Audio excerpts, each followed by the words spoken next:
Welcome to the day of battle. Thank you for being here. Thanks for watching. I have got a little message for those of you in the audience that love America. You know, 4th of July this year is it's a little stale feeling because there's so much wrong going on in our country. We don't have faith in our political leaders, definitely losing faith in our military leaders, unfortunately. I mean, I've just seen so much garbage being spewed out during the most prideful month that our nation happens to celebrate and give honor to. And it's a darn shame. And it creates like an amount of confusion in my heart as I love my country so much. And it's like, what do I do with those emotions and my strong love and devotion to this country, while at the same time I'm watching it die, and it's completely like headlong in the wrong direction.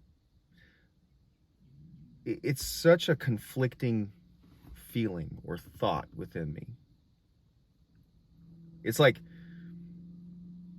we don't rate the freedoms that we even have. As a people, we don't rate them because we've allowed all of our other freedoms to be wiped away, stolen from us. So like, do we really deserve freedom if we're going to allow it to be taken from us? I don't know, it's hard to say. People that deserve freedom fight for it. And if we're not willing to fight for it, what does that mean for us? I guess I'll leave the question to you to answer within yourself. But as a Christian, as a man of God, where should I go with all that? That's a good question. And you know my love and devotion to the Psalms, and I stumbled across something this morning that I think rings true for all of this. For those of you who are patriots out there, and you know, you feel dejected and you feel cast down and you feel like is this all that there is ever going to be for America? Let me offer you something here.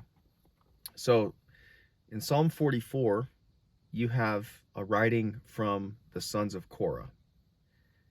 And you might find that he's kind of like you. He's kind of like me. Because he's put down, he's dejected, he's looking at a country that is not what it's supposed to be. And he starts out like this. He says, "Oh God, we have heard with our ears, our fathers have told us what deeds you performed in their days, in the days of old. You with your own hand drove out the nations, but them you planted. You afflicted the peoples, but them you set free. For not by their own sword did they win the land, nor did their own arm save them, but your right hand and your arm and the light of your face, for you delighted in them. You are my king, O God, ordained salvation for Jacob. Through you we push down our foes. Through your name we tread down those who rise up against us. For not in my bow do I trust, nor can my sword save me. But you have saved us from our foes, and have put to shame those who hate us. In God we have boasted continually, and we will give thanks to your name forever." Now it kind of ends off good right there, and there's a pause. It says Selah, and that means to pause, think, reflect, ponder, meditate. And he goes on, and it gets worse. "But you have rejected us and disgraced us, and have not gone out with our armies. You have made us turn back from the foe, and those who hate us have gotten spoil. You have made us like sheep for slaughter, and have scattered us among the nations. You have sold your people for a trifle, demanding no high price for them. You have made us the taunt of our neighbors, the derision and scorn of those around us. You have made us a byword among the nations, a laughing stock among the peoples. All day long my disgrace is before me, and shame has covered my face. At the sound of the taunter and reviler, at the sight of the enemy and the avenger. All this has come upon us, though we have not forgotten you, and we have not been false to your covenant. Our heart has not turned back, nor have our steps departed from your way. Yet you have broken us in the place of jackals and covered us with the shadow of death. If we had forgotten the name of our God, or spread out our hands to a foreign god, would not God discover this? For he knows the secrets of the heart. Yet for your sake we are killed all day long. We are regarded as sheep to be slaughtered. I mean, what this son of Korah is describing here, I feel like it completely describes the situation that America is in, where we as a nation, we feel rejected by God. I mean, there's a great case to be made that America is under judgment right now. And here we are, it's July 3rd. We're going to go blow off some fireworks tomorrow and get together with family and friends. And all that's great and healthy. And we still love this country. But at the same time, I think we've been rejected by God as a nation. And you look around and there's just case after case after case to be made. The God is not going out with our armies anymore. We're made like sheep for the slaughter. And instead of being scattered among the nations are being scattered among us. How poetically insane is that? We are the taunt of our neighbors. We're a byword among the nations. Our disgrace is before us. That's us. The psalmist here, he calls out to God and he says, "Awake! Why are you sleeping, O Lord? Rouse yourself. Do not reject us forever. Why do you hide your face? Why do you forget our affliction and oppression? For our soul is bowed down to the dust. Our belly clings to the ground. Rise up, come to our help. Redeem us for the sake of your steadfast love." Now, I have 2 points with this. I know this is a long video. I'm sure a lot of people have clicked off of it already. I honestly don't care. The message is the message, and it's for you who are still watching. I think that we need to really be like this guy right in this psalm, where instead of looking at everything that's going on and saying we need to get smarter and tougher and, do, I guess I sound kind of dumb right now, but make better decisions for our country. It's not that. It's not that. We need God in this nation. And right here, this guy that's watching his country go to hell in a handbasket, he's saying, do not reject us, God. Do not hide your face from us. Don't forget our affliction. And I think that needs to be our prayer for our country. Where we say, God, don't help the stock market recover. Don't help the housing market. No, that should not be our prayer. Our prayer should be that God turns his face back towards us, that he hears our cries, that he sees the oppression going on in this country. There's some wicked, sick stuff going on in this land. And we need to ask God to turn his face back towards us and redeem this nation. Because, this guy in the beginning, he says, we have heard with our ears what our daddies told us about this great place. We've heard the things that you did in this land. We've heard about you parting the Red Sea and bringing out the Israelites from the Egyptians. We've heard about you bringing forth water from the rock and dropping manna out of heaven and feeding your people and going forth for them with a pillar of fire. We remember those things because we heard them. But God, we're not seeing you do that now. Why have you forgotten us? We're still the same people. I remember hearing it with my ears that, George Washington crossing the Delaware. at like 4 in the morning and doing some crazy awesome stuff. And it was the power and the hand of God upon those men for this nation. And they won freedom and liberty from an oppressive enemy. And they brought forth into this country by the hand of God, just for the first time in human history, an amazing form of government and liberty for the people. And God did mighty, amazing things in this land.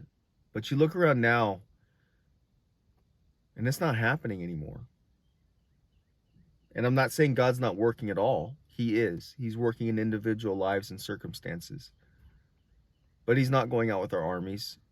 And he's not going to go out with our armies when our armies are celebrating Pride Month. And the Department of Defense is broadcasting on social media about their transgender troop commander that has stuffed animals on his desk. It's not going to happen. This man, this son of Korah, has his heart in the right perspective and spot. I need to be doing that. You need to be doing that. But that's not where it ends. The Psalms are connected. They are put together in their order for a specific purpose and reason. And I'm going to show you why right now. This will be my second point. So Psalm 45 is a psalm from the sons of Korah. And he says this: my heart overflows with a pleasing theme. I address my verses to the king. My tongue is like the pen of a ready scribe. Now, this guy's attitude from 44 to 45 has completely shifted. In 44, he is dejected. He is put down. He is saying, arise, Lord. Can you wake up and help us? And in 45, he's pumped up. He's excited. Why? You are the most handsome of the sons of men. Grace is poured upon your lips. Therefore, God has blessed you forever. Gird your sword on your thigh, O mighty one, in your splendor and majesty. In your majesty ride out victoriously for the cause of truth and meekness and righteousness. Let your right hand teach you awesome deeds. Your arrows are sharp in the heart of the king's enemies. The peoples fall under you. Your throne, O God, is forever and ever. The scepter of your kingdom is a scepter of uprightness. You have loved righteousness and hated wickedness. Therefore, God, your God, has anointed you with the oil of gladness beyond your companions. Your robes are all fragrant with myrrh and aloes and cassia. From ivory palaces, stringed instruments make you glad. Daughters of kings are among your ladies of honor. At your right hand stands the queen in gold of Ophir. Hear, O daughter, and consider, and incline your ear. Forget your people in your father's house, and the king will desire your beauty. Since he is the Lord, bow to him. The people of Tyre will seek your favor with gifts, the richest of the people. All glorious is the princess in her chamber, with robes interwoven with gold. In many colored robes she is led to the king, with her virgin companions following behind her. With joy and gladness they are led along as they enter the palace of the king. In the place of your fathers shall be your sons. You will make them princes in all the earth. I will cause your name to be remembered in all generations. Therefore nations will praise you forever and ever. Time for a sip.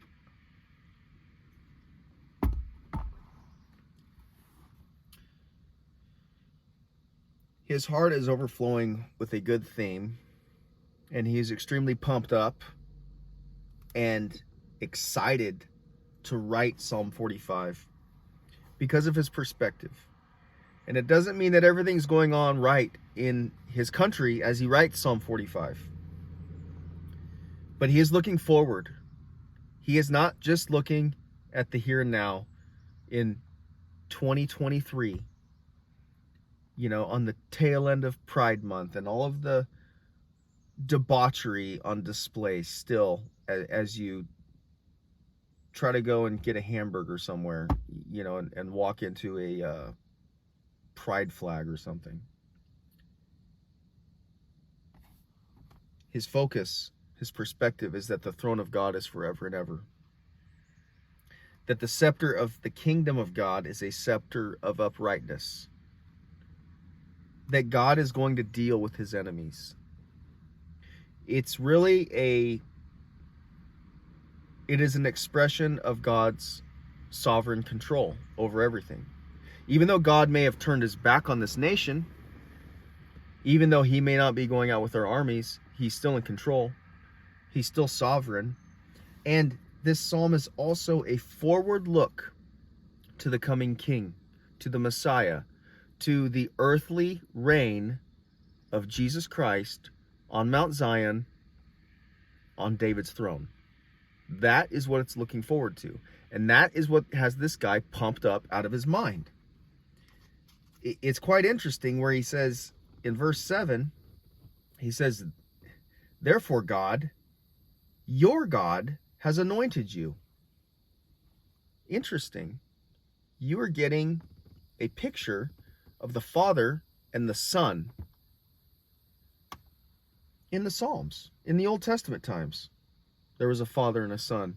Jesus Christ predates his conception and his birth. He's looking forward to the coming king. He's looking forward to the time when Jesus comes down and cracks the sky wide in two and sets his feet down on the Mount of Olives and storms the Capitol there and takes the throne and destroys his enemies.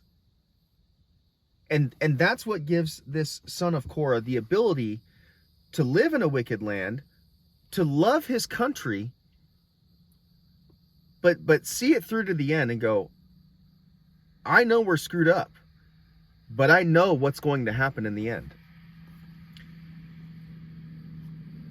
I love the United States of America. I fought for it. I almost died for it. Many of you watching may have done the same. And your heart is kind of torn as you go to celebrate Independence Day. Go celebrate Independence Day. We remember what our fathers did. We remember why we have the 4th of July Independence Day celebration. And we remember what God has done in this nation in the past. And we know what God can do with it in the future. Let your heart be overflowing with a good theme, because the King is coming. And though he may have turned his back on this nation, he has not turned his back on you. That's something to be thankful for. I will see you next time. Day of Battle out.